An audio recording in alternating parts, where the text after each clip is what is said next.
యాదాద్రి జిల్లా చౌటుప్పల్ మండలం తాళ్ల సింగారంకు చెందిన నరసింహ శేషమ్మల కుమారుడు తోటకూర ప్రవీణ్ యాదవ్ చౌటుప్పల్లోనే ఇంటర్మీడియట్ వరకు చదువుకున్నాడు. ఆర్థిక స్తోమత లేక పై చదువులు చదవలేకపోయాడు. తల్లిదండ్రులతో కలిసి గ్రామంలోనే వ్యవసాయం చేసుకుంటూ జీవనం సాగిస్తున్నాడు. పంటలు చేతికి వచ్చే సమయంలో జంతువులు దొంగల బారి నుండి వాటిని కాపాడుకోవటం రైతులకు చాలా కష్టంగా మారింది. అంతేకాదు ఇతర వ్యవసాయ సామాగ్రికి కాపలాగా రాత్రి వేళ రైతులు పొలాల వద్ద కాపలా ఉండాల్సి వస్తుంది. ఈ కష్టాల నుంచి రైతులను గట్టెక్కించాలనుకున్నాడు ప్రవీణ్. తన నైపుణ్యానికి పదును పెట్టి సెన్సార్ అనే పరికరాన్ని తయారు చేశాడు.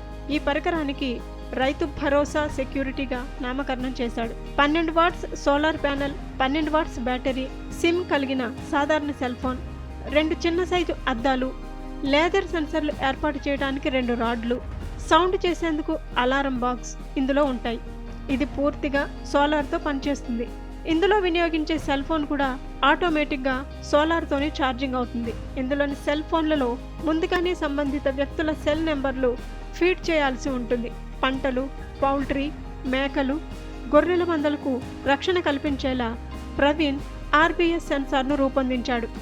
వ్యవసాయ క్షేత్రాల వద్ద ఆర్బీఎస్ సెన్సార్ పరికరాన్ని ఏర్పాటు చేయాలి. ఆ ప్రాంతాల్లోకి ఒకవేళ జంతువులు, పశువులు, దొంగలు వస్తే సెన్సార్లు పెద్దగా సౌండ్ చేయడంతో పాటు సెన్సార్కు అనుసంధానం చేసిన ఫోన్ నెంబర్లకు వెంటనే కాల్ వెళ్తుంది.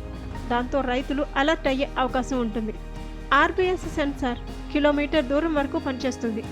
భువనగిరిలో జరిగిన స్వాతంత్ర్య వేడుకల్లో ప్రవీణ్ ఈ పరికరాన్ని ప్రదర్శించాడు.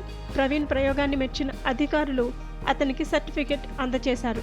గతంలోనూ మ్యాజిక్ స్పియర్, వాటర్ కంట్రోలర్స్ వంటి 5 రకాల పరికరాలు రూపొందించాడు ప్రవీణ్. ప్రభుత్వం తనకు ఆర్థికంగా చేయూతనిస్తే రైతులకు ఉపయోగపడే మరిన్ని పరికరాలను సృష్టిస్తానని చెబుతున్నాడు.